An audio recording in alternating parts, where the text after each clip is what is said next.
Dalam video ni, spider ni nampak seram dan besar, tapi peacock spider hanya sepanjang 4 ke 6 mm. Saiz yang lagi kecil daripada sebutir beras, setitik peluh petani. Dengan warna yang vibrant dan merah dan meriah, spider jantan ni menari dengan penuh bersemangat, lengkap dengan gerakan kaki, getaran, dengan pameran warna. Dia kena bersemangat lah. Sebab kalau dia menari dan tak dapat menarik di mata spider betina, spider tu akan dimakan hidup-hidup oleh betina. Maksudnya peacock spider jantan dance for life, literally.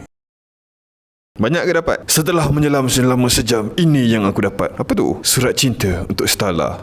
Kau dapat apa? Ni, novel sehijau warna daun. Ni kedai bandel apa ni? Kau? Spider ni. Oh, itu bukan barang bandel oi. Tahulah. Cek cek cek cek cek cek. Itulah bunyi cicak. Akulah Spiderman. Kau ambulans sekarang.